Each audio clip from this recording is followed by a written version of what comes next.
Je vous remercie d'être venus si nombreux à Saint-Bertrand-de-Comminges. Vous venez de goûter, je vais le dire comme ça, un petit bout de notre patrimoine. Il y aurait encore tellement de choses à partager et à vous montrer. Donc, ben oui, nous sommes en Comminges et le Comminges, c'est avant tout une terre d'hospitalité. Donc, on va être près de 200 pour cette édition de The Village, pour 250 habitants. Donc, merci à tous les habitants de Saint-Bertrand d'avoir ouvert leur maison et d'être là, présents pour ce projet. Donc, nous démarrons la deuxième édition de The Village.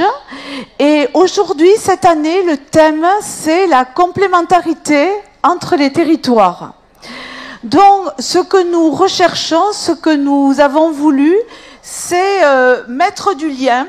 Et ce lien, c'est provoquer des échanges improbables. Donc, provoquer des échanges entre des chercheurs, des philosophes, des chefs d'entreprise, des artistes, les habitants, bien sûr, de notre village, les Commingeois. Donc, pendant 2 jours, nous allons réfléchir, construire, émettre des projets, mais nous allons aussi danser, chanter, rire et manger. Et ça, c'est important. Dans les 4 thèmes sur lesquels nous allons travailler, c'est comment relier les territoires, la transition écologique, l'agriculture de demain et les nouvelles technologies pour tous. Nous sommes parrainés par cette édition, par Thierry Marx. Je ne sais pas où est Thierry Marx, mais je voudrais qu'on l'applaudisse.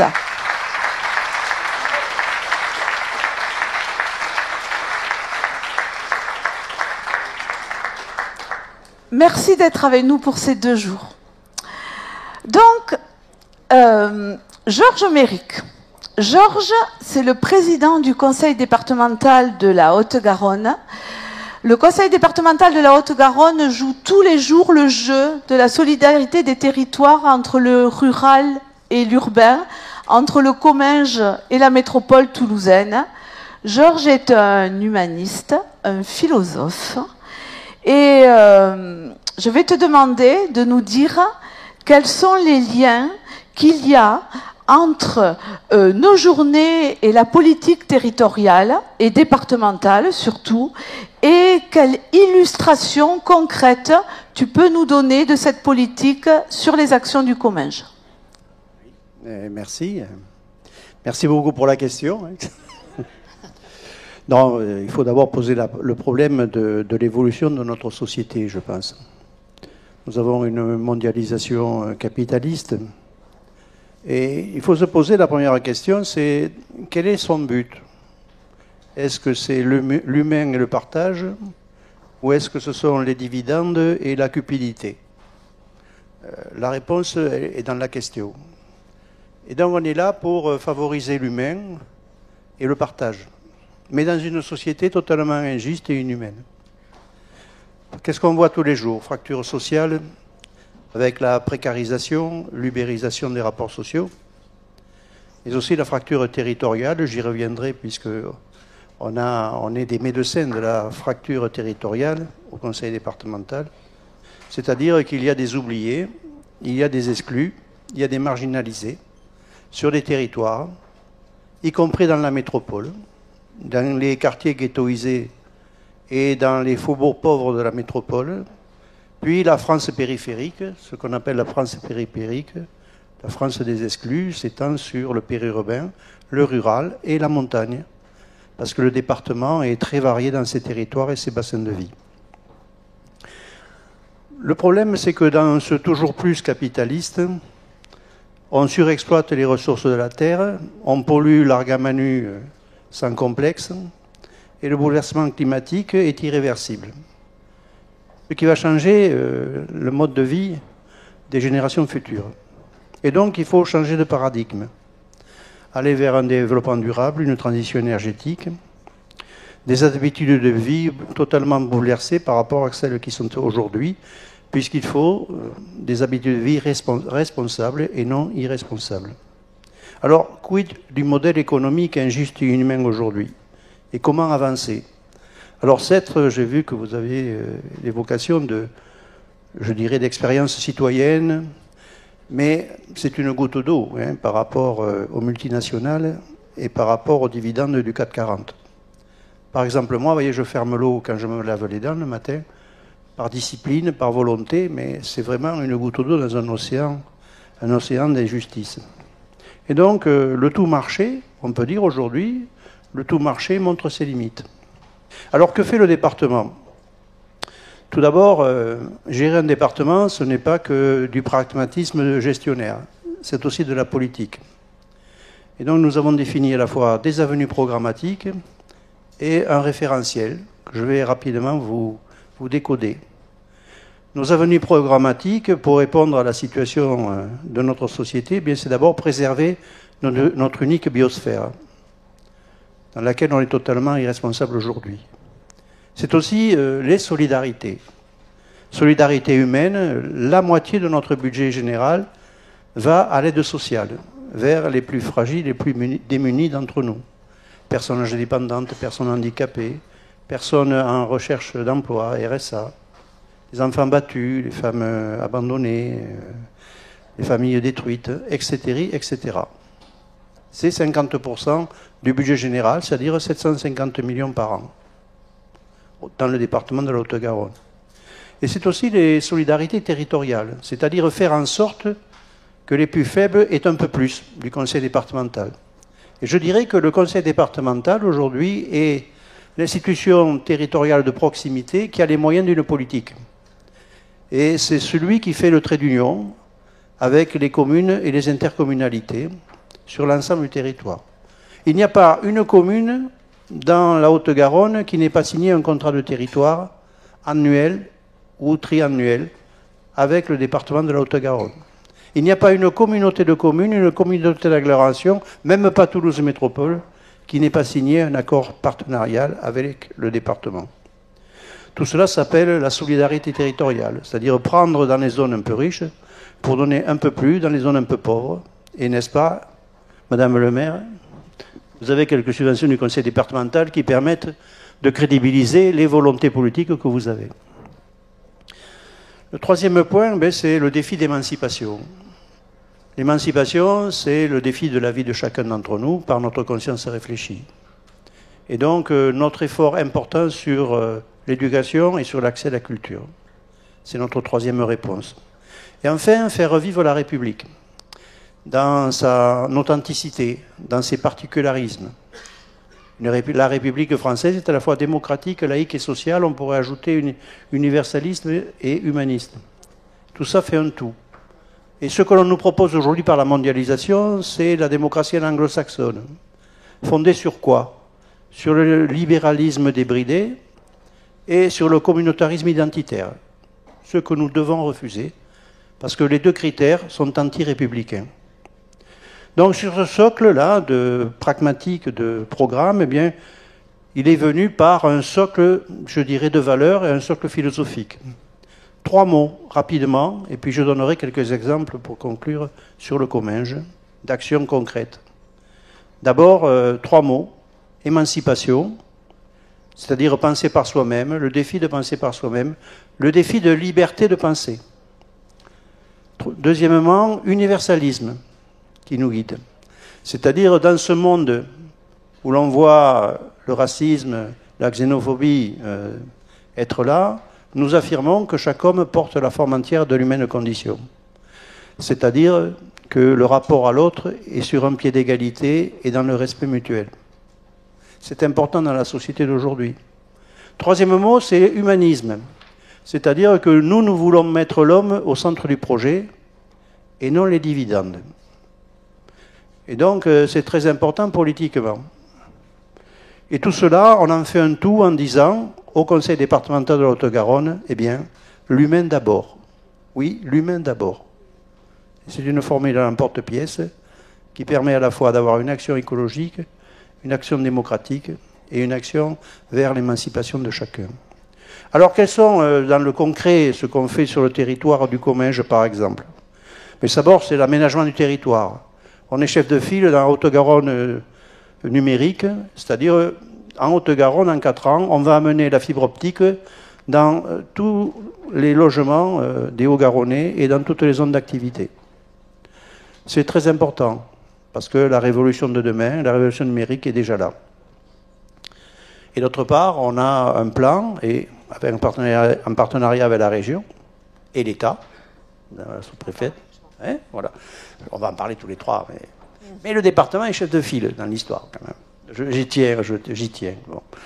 Et on va aussi avoir une action éducative pour combattre la fracture numérique. C'est-à-dire il y a un certain nombre de populations qui n'ont pas accès sur le numérique. Le deuxième point, bien sûr, bon, je parle pas des ponts que l'on refait dans le Luchonnet, je ne parle pas des réseaux que l'on subventionne à l'Argamanu, etc. Pour l'emploi, qui est un problème fondamental sur le Comminges, eh bien, nous avons une action fondamentale sur le tourisme. En partenariat aussi avec la région, eh bien, par exemple, nous avons des actions spécifiques aussi. Par exemple, nous sommes allés sur la reprise et la confortation du musée de l'Aurignacien. L'Aurignacien, on a un patrimoine mondial à Aurignac. Ça permet d'avoir une assise universitaire, une assise culturelle, une assise touristique. Eh bien, le département a créé un syndicat mixte avec la communauté de communes qui nous permet de venir à 80% avec le département sur le devenir de ce musée. Par exemple, Madame le maire, nous avons fait la même opération ici, puisque nous avons un syndicat mixte où le département vient à 80% avec la communauté de communes et vos deux communes, Valcabrère et Saint-Bertrand, pour le devenir de ce territoire et de ce bijou pas que du Comminges, de la Haute-Garonne et bien sûr de l'Occitanie. Donc, vous voyez, c'est des investissements importants que le département vient faire ici. Et puis il y a aussi le sauvetage des 4 stations de ski que nous allons faire aussi, et là nous sommes encore au chef de file avec la région. Il y a 4 stations de ski en Haute-Garonne, elles étaient un peu en perdition. Bien à partir de l'an prochain, et sur les 5 ans qui arrivent, on peut dire que les efforts que nous allons faire, on va la transformer en 4 saisons, et nous allons sauver les 4 stations de ski. Pourquoi? Parce que les 4 stations de ski, ça représente 25% des emplois salariés dans le sud du département. À peine. C'est important. Et puis, il y a des investissements comme Via Garona, avec l'itinérance douce. C'est-à-dire, on peut venir en itinérance douce du Capitole jusqu'à Saint-Bertrand de Comminges. Hein, c'est un hasard, madame la maire. 170 km réalisés par le département. Il y a aussi Transgarona qui va commencer ses travaux, c'est-à-dire là, c'est une piste cyclable de Toulouse aux sources de la Garonne dans la Ranée, dans le Val d'Aran, avec le département chef de file. Et puis, il y a aussi la volonté de devenir économique. Et là, nous avons mis en place une société publique locale, une SPL, Haute-Garonne Développement, qui fait des études pour l'instant dans toutes les communautés de communes pour avoir une vraie stratégie économique complémentaire et une synergie avec Toulouse Métropole, puisque nous sommes en train de négocier au département un accord avec Toulouse Métropole de desserrement économique. Je terminerai par la culture, avec une volonté de subventionner l'ensemble des acteurs culturels du Comminges. Il y a de grands exemples ici. Mais aussi, par exemple, le 31 août de l'été, qu'on achève ce soir, qui a permis une quarantaine de spectacles gratuits, de très grande qualité. Nous avons eu 21 000 spectateurs cette année, plus ceux de ce soir, donc on arrivera certainement à 23 000 ou 24 000. Et donc cela fait un tout. Alors pour conclure, et pour vous donner une volonté politique par quelques vers, je vous citerai Paul Éluard, parce que j'adore Paul Éluard et des fois il faut se faire plaisir. Les hommes sont faits pour se comprendre, pour s'entendre, pour s'aimer, ont des enfants qui deviendront pères des hommes, ont des enfants sans feu ni lieu qui réinventeront les hommes et la nature et leur patrie, celle de tous les hommes, celle de tous les temps. Vive l'humain d'abord. Merci Georges.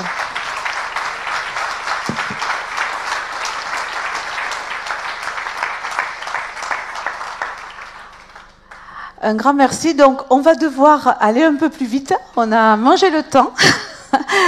Donc, Jean-Christophe. Ah oui, ce que je pourrais rajouter... L'avantage de perdre un premier et je voilà. Juste, ce que tu pourrais dire, c'est que on a toute une équipe du conseil départemental à Saint-Bertrand-de-Comminges tout au long de l'année. Donc, j'en profite. Merci. Je vois Nathalie Pic. Merci à vous tous.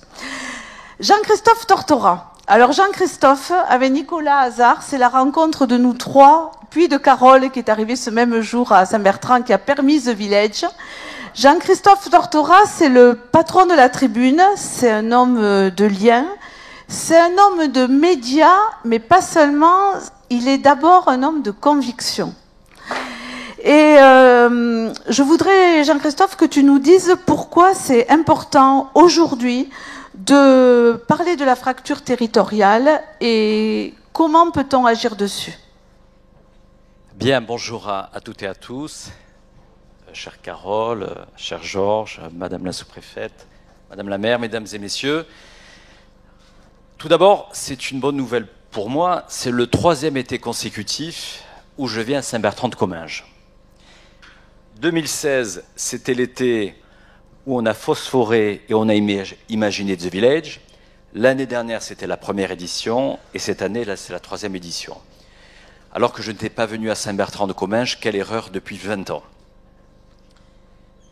Pour moi, venir à Saint-Bertrand-de-Comminges, c'est tout d'abord quelque chose de très personnel, qui est peut-être un peu dans l'actualité, mais je suis le petit-fils d'un réfugié, d'un exilé espagnol, et mes grands-parents ont traversé les Pyrénées et sont passés par Saint-Bertrand-de-Comminges pour s'installer, monsieur le président du conseil départemental, à quelques kilomètres d'ici, à Saint-Lys, pour devenir maraîcher. Alors vous allez me dire, peut-être, quel lien entre mon engagement pour la fracture territoriale et cette histoire de mes grands-parents.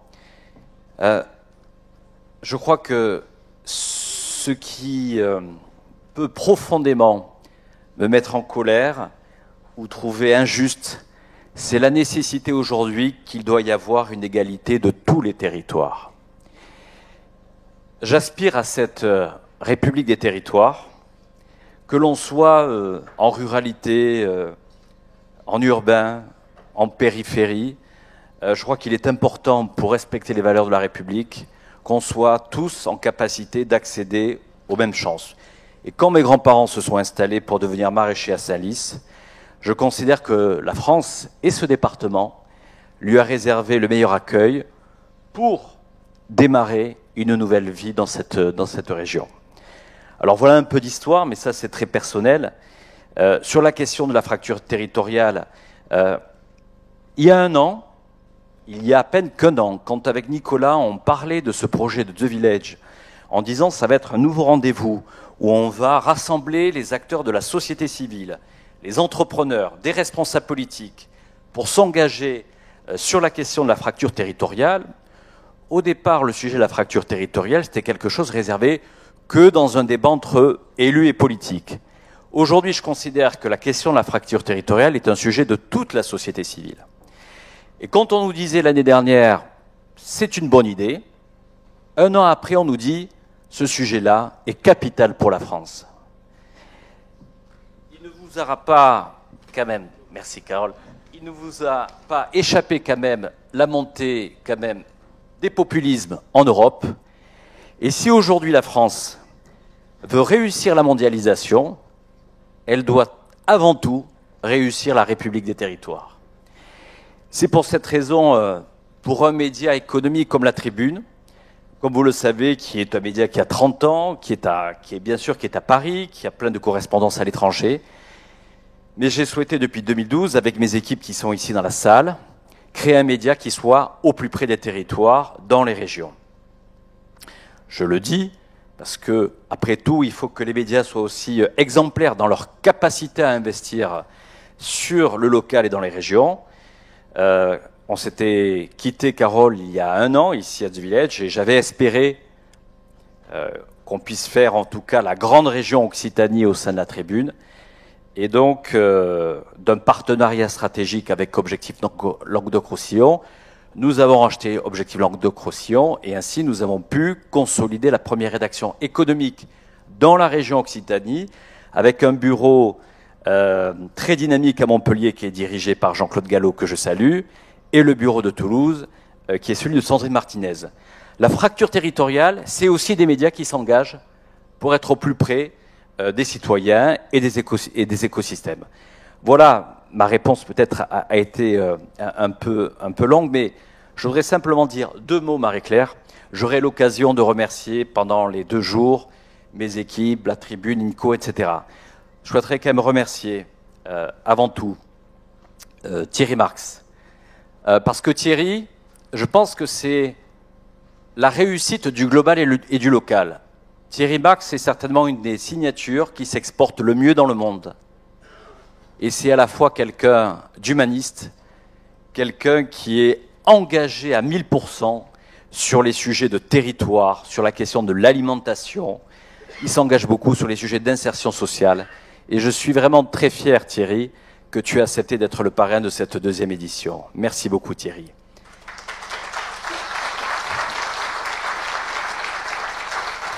Je voudrais remercier également, et ça c'est une belle victoire, je parle à Georges Méric, à Carole Delga, c'est que finalement d'une bonne première édition, bien entendu The Village a été identifié, et je remercie le groupe ICAD qui a fait le choix de réunir son conseil d'orientation stratégique RSE avec une dizaine de personnalités remarquables. Et je trouve ça assez fantastique qu'un grand groupe comme ICAD, appartenant à la Caisse des dépôts, ait fait le choix de dire on choisit The Village pour installer notre COS RSE pendant 2 jours. Et donc je remercie Marianne de Battisti et toutes ses équipes d'ICAD.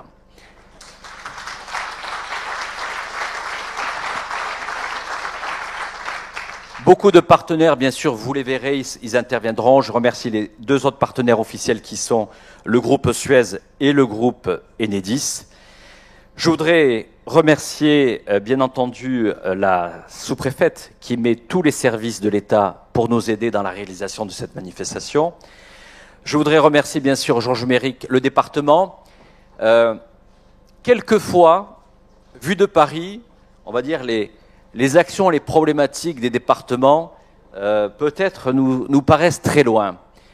Et je pense qu'il serait, à mon avis, de plus en plus important que les citoyens se rendent compte qu'aujourd'hui, ce maillage départemental, il est très important, notamment, vous l'avez dit, dans une France qui à la fois veut réussir sa mondialisation, mais qui doit avant tout réussir sa République des territoires. Enfin, je souhaiterais terminer par 2 femmes extraordinaires. La première, bien sûr, c'est la maire de Saint-Bertrand-de-Comminges, Marie-Claire Hussan. Je souhaite qu'on lui rende hommage.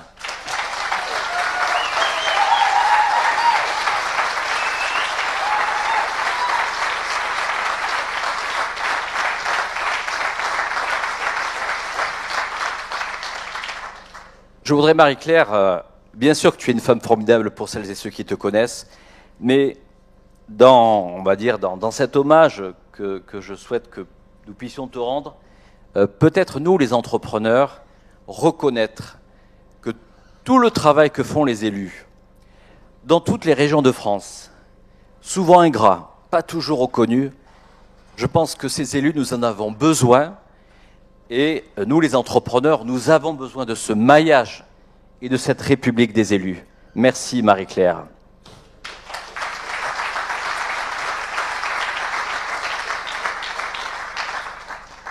Enfin, ma chère Carole, alors, on l'a déjà dit, on l'a raconté, mais tout s'est décidé dans un dîner à Martres-Tolosane, chez toi, pour dire on fait The Village. Je sais que tu veux que ta région soit à la fois porteuse d'innovation, d'inclusion sociale, moteur sur les enjeux de transition énergétique. Et puis, je vais vous dire très franchement, quand on est présidente d'une région avec 13 départements, la fracture territoriale, c'est son quotidien. Alors, ma chère Carole, je te remercie encore d'avoir accompagné ce projet Et puis tous celles et ceux qui étaient sceptiques en disant faire un événement économique à Saint-Bertrand-de-Comminges, est-ce que c'est une blague? Non, ce n'est pas une blague, parce qu'avec la région Occitanie, tout est possible.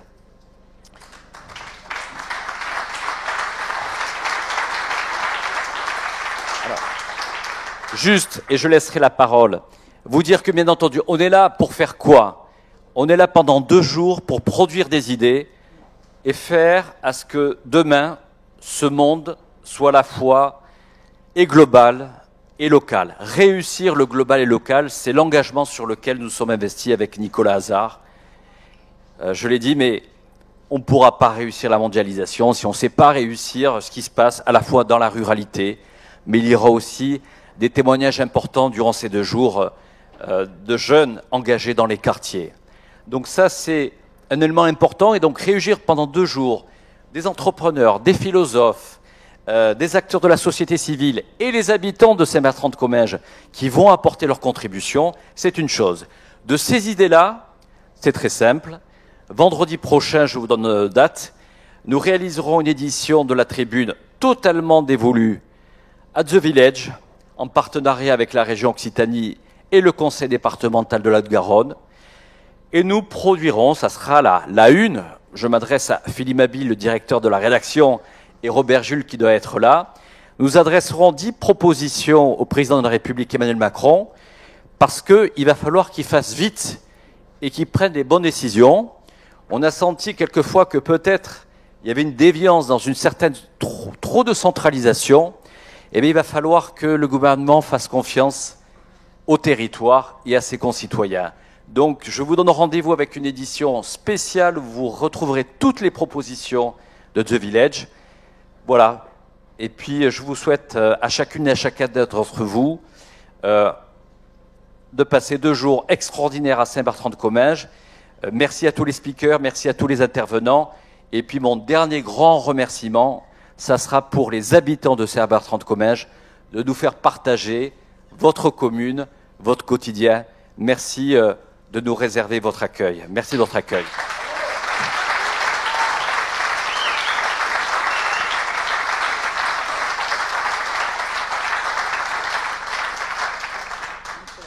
Merci à toi, Jean-Christophe. Donc, Nicolas Hazard, eh ben, il fait partie il est co-organisateur avec la Tribune à travers ENCO. ENCO, c'est le premier fonds d'investissement dans le monde pour les startups et pour l'économie sociale et solidaire. Nicolas, eh ben, c'est l'ouverture, c'est l'agilité, c'est les surprises aussi. Je peux tout d'un coup me le retrouver dans la salle à manger alors que je ne savais pas qu'il était dans le Comminges. Voilà. Et Nicolas, tu vas nous dire comment on fait concrètement, puisque c'est pour ça que tu travailles tous les jours, pour réduire la fracture territoriale. Merci beaucoup, merci à tous.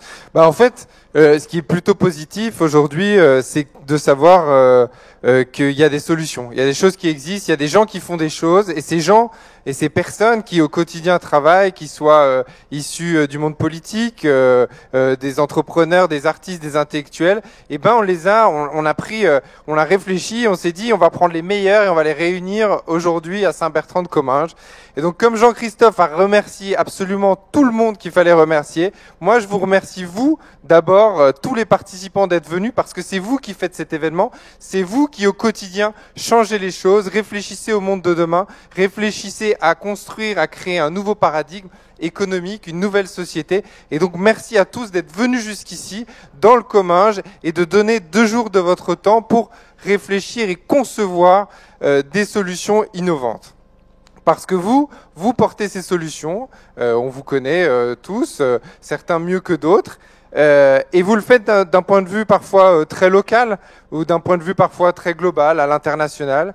Et ce qui nous intéresse aujourd'hui avec un événement comme celui-là, c'est de prendre vos solutions et d'essayer de voir comment on va les diffuser, comment on va contaminer, comment on va créer de la fertilisation croisée entre tout ce qu'on fait, et comment de toutes ces initiatives et de tous ces grands changements que vous portez, on va pouvoir construire un nouveau modèle, un nouveau paradigme, une nouvelle économie qui soit à la fois plus inclusive et plus durable. l'actualité nous montre effectivement que certains baissent les bras et disent finalement c'est un peu trop tard, finalement il faudrait vraiment qu'on s'y mette tous et qu'on ait vraiment envie de le faire pour que les choses changent. Nous, on a envie de ne pas se résigner et de continuer et d'essayer de réfléchir à ce modèle de demain, d'essayer de voir à travers des solutions de terrain qui ont été développées par des citoyens, d'essayer de voir comment on peut réfléchir à des alternatives qui soient réelles et crédibles. Et c'est vrai, je suis d'accord avec Georges Méric, c'est vrai qu'il ne suffit pas d'aller fermer l'eau du robinet ou de faire pipi dans sa douche pour aller répondre aux grands problèmes d'environnement auxquels on est confronté. C'est vrai qu'on a besoin aujourd'hui de plus de modèles à travers les entreprises, à travers les citoyens, de changer drastiquement les choses. Mais pour construire cette alternative, il faut créer des utopies concrètes, il faut construire des solutions qui font leurs preuves et qu'on va pouvoir diffuser et faire grandir. Et c'est ça qui nous intéresse chez vous, parce que tous à votre niveau, à votre échelle, de là où vous venez, de votre expérience, de vos parcours, de l'énorme richesse et diversité de laquelle vous êtes issus, vous portez des solutions qui, mis bout à bout, finalement, permettront de repenser notre modèle et de le repenser en profondeur. Il y a une phrase de Martin Luther King que j'aime beaucoup, qui dit « Si les gens qui veulent la paix s'organisaient aussi bien que les gens qui veulent la guerre, ça ferait longtemps qu'on aurait la paix et qu'on aurait une paix universelle. » C'est exactement ça. Aujourd'hui, on est une majorité, on est un collectif très majoritaire, pas que ici, mais à travers la France et dans le monde, et on peut le voir, de personnes qui voulons ce changement, qui voulons créer ce monde inclusif et durable. Et aujourd'hui, on a besoin de fédérer, de savoir fédérer ces énergies-là. Et c'est ce type d'événement qui en appellera plein d'autres et qui, j'espère, pourront se disséminer un peu partout, en France, en Europe, dans le monde, qui permettront de créer ce changement-là. Donc un grand merci à vous, un grand merci. Nous, on n'est pas, pour ceux qui ne sont jamais venus, on n'est pas les universités d'été d'un parti, les universités d'été de patrons qui ne représentent qu'eux-mêmes, on n'est pas les universités d'été d'un lobby, on n'est pas les rencontres économiques de ceux qui aiment la musique et leurs propres intérêts et le conservatisme. Nous, on essaie vraiment de rentrer, d'être à fond, de changer les choses, de trouver des nouveaux modèles et de faire qu'on puisse construire ce nouveau monde. Merci beaucoup. Bravo Nicolas.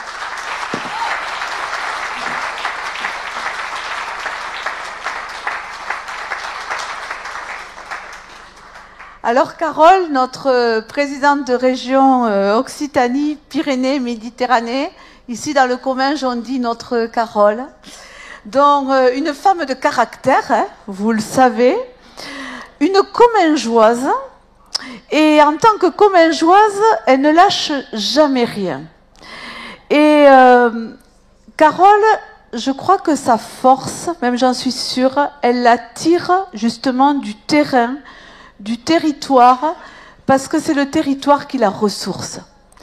Donc Carole, dis-nous quel est le rôle de la région dans la fracture territoriale, mais différemment, comment la nouvelle région parvient à agir au niveau local, parvient à être au plus près des gens, tout en ayant en même temps aujourd'hui un niveau de présence européen. Bonjour à toutes et bonjour à tous. Ravi d'être ici pour cette deuxième session de The Village. C'est vrai qu'être présidente d'une région de près de 6 millions d'habitants, donc 13 départements, on est plus grand que 13 pays européens, cela demande d'avoir une attention particulière à l'aménagement du territoire, parce que justement il n'y ait pas de fracture territoriale au sein des villes, mais aussi entre les territoires plus peuplés et ceux qui le sont moins.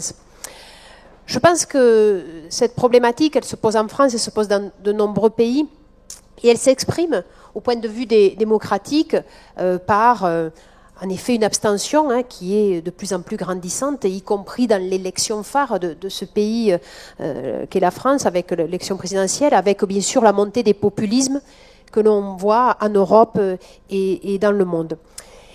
Et c'est-à-dire que dans ce pays, le premier déficit, il n'est pas budgétaire. Le premier déficit, il est de la confiance. C'est-à-dire ce que nous devons faire pour lutter contre les fractures territoriales, c'est redonner confiance. Il faut que les habitants des territoires, ils aient confiance dans leur avenir.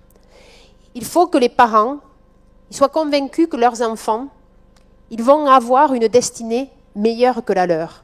C'est-à-dire que nous sommes une société en progrès. C'est absolument indispensable. Alors pour donner cette confiance, comment on s'y prend quand on est en responsabilité sur une région? Eh bien, tout d'abord, il faut avoir une volonté, être déterminé. Il faut fixer des grands objectifs.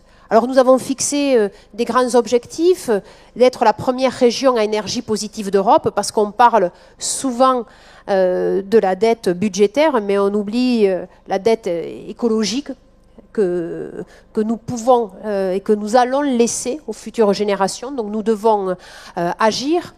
C'est d'être vraiment une région aussi qui amène l'éducation pour tous les jeunes, quel que soit le milieu social, quel que soit le territoire où on habite, une région qui relie bien sûr par les voies de communication électronique, mais également par les voies de communication. Et pour atteindre ces objectifs, il faut rassembler. C'est absolument indispensable de démontrer que le XXIe siècle, c'est la force du collectif. L'homme ou la femme providentielle, ça n'existe pas. Au XXIe siècle, on a une maturité politique qui fait que le collectif amène une intelligence collective largement supérieure à l'addition des intelligences individuelles, avec même les plus grands génies qui soient. Parce que nous savons travailler en réseau et puisque nous avons besoin de nous ressourcer au contact les uns des autres. Alors je disais l'éducation, alors en plus on est en période de rentrée scolaire. L'éducation, c'est clairement ce que nous faisons avec la carte jeune. Donc tous les jeunes en Occitanie, ils ont une carte rouge avec une fusée pour que l'avenir puisse décoller. C'est la gratuité des manuels scolaires pour les lycéens. C'est les équipements professionnels gratuits aussi pour les apprentis. Parce que nous prouvons que l'apprentissage, c'est une voie d'excellence. C'est-à-dire nous donnons les mêmes moyens à nos apprentis qu'à nos lycéens. C'est bien entendu une répartition sur tout le territoire. Et c'est pourquoi nous construisons sur la durée du mandat ces 10 lycées qui seront construits. Alors bien sûr, nous sommes la région qui avons la plus grande progression démographique de France. Nous accueillons 52 000 nouveaux habitants, c'est-à-dire c'est 22 000 actifs, c'est-à-dire il faut créer 22 000 emplois pour que le chômage n'augmente pas. C'est 4 000 lycéens et apprentis supplémentaires chaque année. Donc on construit des lycées, on rénove des CFA, mais pas uniquement dans les territoires urbains, mais également dans les territoires ruraux. C'est un projet, j'essaie de convaincre la ministre de l'Enseignement supérieur que la région Occitanie, c'est une région pilote pour décentraliser les formations universitaires. Parce que nous savons très bien qu'en amenant l'éducation à proximité, en particulier sur l'enseignement supérieur, c'est un vrai outil de vecteur social pour avoir justement confiance dans l'avenir. Juste un chiffre, le taux d'élèves boursiers à Toulouse ou à Montpellier, il est de 30%. Quand on est à Tarbes ou quand on est à Mende, il est de 50%. C'est-à-dire en amenant une licence à proximité, on permet à des jeunes qui n'auraient pas osé se déplacer, qui auraient pensé aussi que le coût d'aller plus loin allait être trop fort, eh bien on permet de mettre le premier pied dans cet escalier de la réussite. C'est bien entendu, alors avec Thierry Marx, avec ses équipes, on est en train de travailler pour vraiment avoir ces écoles du savoir-faire sur la cuisine, pour justement démontrer qu'à travers la cuisine, bien sûr, elle brille à travers ses chefs, mais que tout le monde est capable d'être un chef. Et ça, il faut le dire à un jeune qui a connu des difficultés, qui parfois est à l'école régionale de la deuxième chance, eh bien de lui dire oui, la société elle te donne une deuxième chance. Parce que la société peut-être qu'elle a été, ou le destin il a été difficile, il a été dur avec toi. Eh bien, les étoiles elles vont rebriller pour toi et on va être tous mobilisés. C'est aussi relier les territoires. Et c'est un débat fort là que nous avons à Sainte-Rentrée au niveau national avec la future loi sur les mobilités. Le train, il doit être un mode de transport, bien entendu, pour les métropoles, pour éviter les engorgements routiers. Mais le train, ça doit être aussi un moyen de relier les territoires. Et ici, il y a le combat de la ligne Montrégeau-Luchon. Ce ne peut pas être qu'un transport de masse, c'est aussi une liaison entre le territoire. J'ai vu dans un article du Monde où on indiquait que la gare, c'est un des piliers de la République. Oui, quand on ferme une gare, c'est un sentiment de déclassement qui est terrible. Et cette promesse qu'on donne avec les modes de transport collectifs qui sont bons pour l'environnement, c'est de démontrer qu'on peut se relier, on peut se connecter, on peut se rencontrer facilement. Et c'est absolument indispensable pour un pays. Et en plus, investir dans les transports collectifs, toutes les périodes de croissance l'ont prouvé, c'est le préalable à avoir justement une croissance économique qui soit durable et qui soit partagée. Et puis, c'est également développer tous les transports propres. Et c'est vrai que le président de la République est venu fin juillet au Pic du Midi, et quand il m'a dit « Toi, ta demande, c'est quoi ?» Je lui ai dit « Écoute, on est ici dans les Hautes-Pyrénées, il y a Alstom. Le secteur traction d'Alstom est à Tarbes. Je lui dis, c'est le train à hydrogène qu'il faut. Il faut aussi finir le réseau routier. Bon, en Haute-Garonne, on est objectivement vraiment bien équipé, mais j'ai d'autres départements où il y a encore besoin d'avoir ce développement. C'est également d'avoir des aéroports de proximité. C'est vraiment de pouvoir se relier facilement. Et puis, c'est la nécessaire transition écologique. Nous avons donc décidé d'être une région, la première région d'Europe à énergie positive. Alors, on a l'ANIAC, mais ce qu'on fait, c'est bien sûr faire en sorte que dans le secteur du bâtiment, on consomme moins. C'est la question de l'éco-chèque. Nous aidons les particuliers à rénover leur habitation, bien sûr les collectivités locales, bien entendu les transports propres, mais aussi production d'énergie renouvelable. On a une chance formidable avec l'hydroélectricité, avec le solaire, avec également l'éolien flottant. Et la grande cause régionale 2018, la grande cause régionale, c'est l'alimentation. Alors Jean-Louis Calzobon, mon vice-président, a pris son bâton de pèlerin et depuis maintenant 6 mois, il parcourt l'ensemble des territoires pour dire à la population, à travers l'alimentation, vous avez un moyen d'action. Vous n'êtes pas de simples consommateurs. Vous pouvez être acteur de votre destinée, acteur bien sûr par rapport à votre santé. L'ensemble des études médicales ont démontré la relation qu'il y a entre une bonne alimentation de produits frais, variés, ainsi de suite, et la santé. Mais vous êtes aussi acteur de votre économie locale. Parce qu'à nos agriculteurs, on leur demande de changer de modèle productif. C'est absolument indispensable parce qu'on voit bien qu'il n'y a même pas un revenu décent. Mais les collectivités locales, nous avons, ou l'État, bien sûr, notre rôle à jouer à travers des subventions.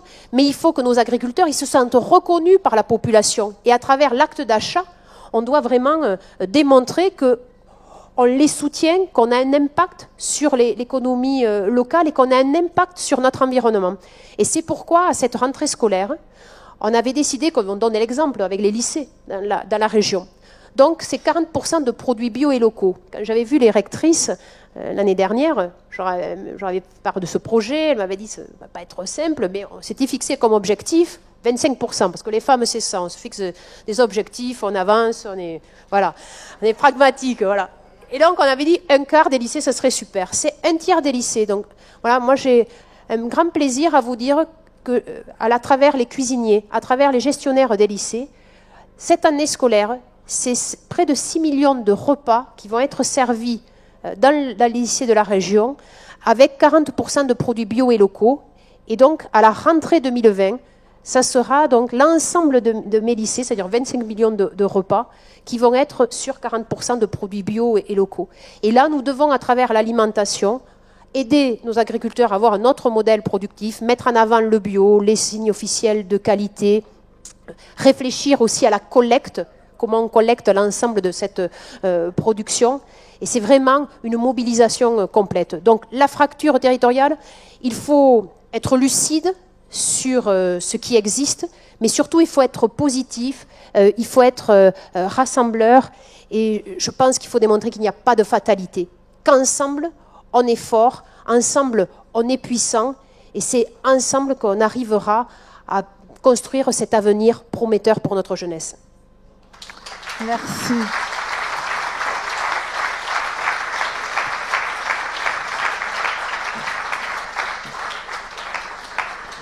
Alors, je pense que vous avez vu que sur le plateau, il y a la parité, mais on est 3 femmes commingeoises. Notre sous-préfète vient du Comminges aussi. Et donc, comme le dit Carole, de temps en temps, messieurs, ne vous faites pas de soucis pour la parité, vous aurez quand même la moitié des postes. Ne vous en faites pas. Donc, voilà, la loi vous a attribué la parité. Donc, Marie-Paul, c'est une bosseuse. C'est aussi une femme de lien, de concertation, toujours présente à nos côtés. Et du coup, je vais vous demander quel est on vient de donner plein d'exemples par rapport à des solutions, ce vers quoi on veut aller pour la fracture territoriale. On a parlé du numérique. Georges Méric vous a lancé la perche. Donc, quel est le rôle de l'État et les actions concrètes de l'État par rapport à ce vaste sujet? Alors, je sais que je dois être très, très rapide, donc résumer l'action de l'État dans ce domaine-là, c'est impossible en quelques minutes. Donc, effectivement, il va falloir choisir quelques exemples. Les relations ville, campagne, urbain, etc., ça a toujours existé, ces problématiques de fracture. Sauf que, comme dans tous les domaines actuellement, tout va beaucoup plus vite. Tout va très vite. Les métropoles continuent à grossir. Les campagnes ont du mal à retrouver la population, par exemple. Donc on est devant ce phénomène qui a toujours existé, mais finalement avec aujourd'hui des solutions qu'il faut trouver très rapidement. Alors c'est vrai que je voulais parler de la fracture numérique. Vous l'avez très bien dit, monsieur le président du conseil départemental. Pourquoi? Parce que c'est évident, le conseil départemental est présent en Haute-Garonne sur la fracture numérique et agit concrètement sur le territoire. La fracture numérique, le numérique demain pour le rural, ça peut être une chance formidable. On ne sait pas tout ce que ça nous réserve. Je pense qu'il y a beaucoup de choses à imaginer, des choses qu'on n'anticipe même pas, mais il ne faut pas passer à côté. Et les infrastructures numériques, c'est autant une chance pour le milieu rural qu'un risque éventuellement. Pourquoi? Parce que sur le numérique, parce que l'urbain a ses problématiques, hein, ça c'est évident, mais sur le numérique, on sait une chose sur les infrastructures, c'est que les opérateurs privés y sont. Et c'est bien pour ça que sur le rural, il y a un réseau d'initiatives publiques que, Monsieur le Président, vous animez. Mais si j'ai envie de dire le conseil départemental est indispensable, l'initiative locale est indispensable, l'État n'est-il pas indispensable dans un enjeu de développement du numérique au niveau national? Évidemment, je vais répondre oui. Et le plan du haut débit, de la téléphonie mobile, c'est un plan national parce que c'est un enjeu national.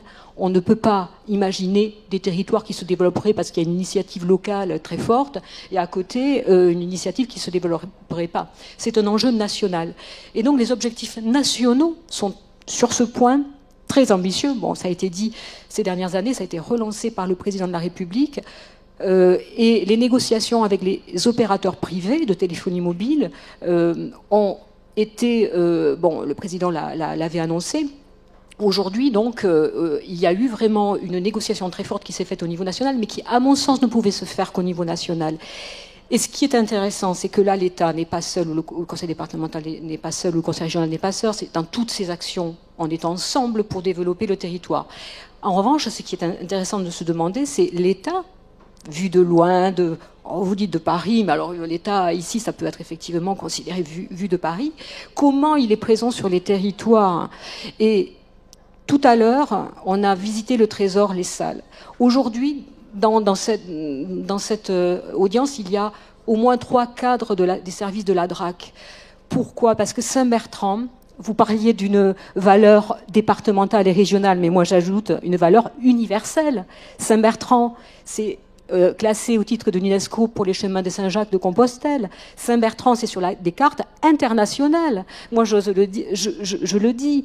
Donc, je pense que l'État, qui se trouve au Mont-Saint-Michel, qui se trouve à Paris, qui se trouve à Saint-Bertrand, a un rôle éminemment important de protection du patrimoine partout. Partout en France, et que c'est notre honneur et notre devoir de le faire. Et ce n'est pas pour diminuer l'action des collectivités territoriales, puisqu'on sait que sans elles, rien ne pourrait se faire non plus, bien entendu. Mais je pense que l'État a un rôle essentiel, voilà, aussi bien dans son pouvoir régalien que effectivement dans son accompagnement du développement local. Moi, je suis pas là pour faire des commentaires après sur le succès ou pas des différentes politiques. Je dis simplement que, et je vous retourne presque la question, vous qui allez réfléchir pendant 2 jours, qu'attendez-vous aussi aujourd'hui de l'État dans ces domaines? Après, quand on dit l'État, on parle de quoi? On parle d'un État qui est là pour appliquer des politiques décidées par un Parlement qui est l'émanation, me semble-t-il, de la volonté des citoyens. Donc après, c'est un autre sujet, mais on est aussi quand même dans cette problématique. Alors, le numérique, c'est un exemple, mais on pourrait parler du plan montagne, Madame la Présidente, un plan montagne qui aujourd'hui, que vous animez très fortement sur la région Occitanie, mais conjointement avec l'État. On n'est plus dans la concurrence, on n'est pas dans la concurrence, on est vraiment dans des objectifs de développement communs. Alors, voilà, c'est très difficile parce qu'il y aurait tellement beaucoup de choses à dire. Je voulais simplement dire que demain, il y aura un ministre qui aura à s'exprimer sur notamment tout ce qui est la transition écologique, et ça me semble peut-être important de lui laisser quelques mots sur ce sujet. Voilà, merci. Alors,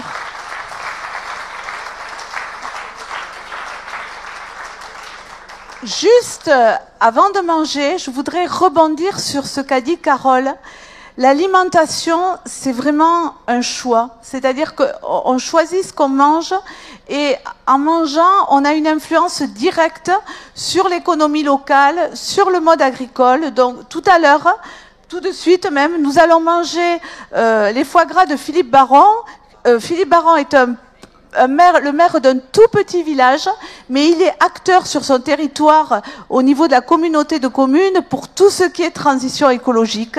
Donc complètement dans le vent de ce qu'on veut faire là. Et puis vous allez manger, ça avec moi vous n'êtes pas étonnés, du noir de Bigorre. Et le noir de Bigorre, c'est bien un exemple de ce qu'on peut construire à contresens. C'est l'apologie du gras, mais c'est aussi 60 éleveurs qui peuvent vivre dignement. Et je remercie Denis Meunier.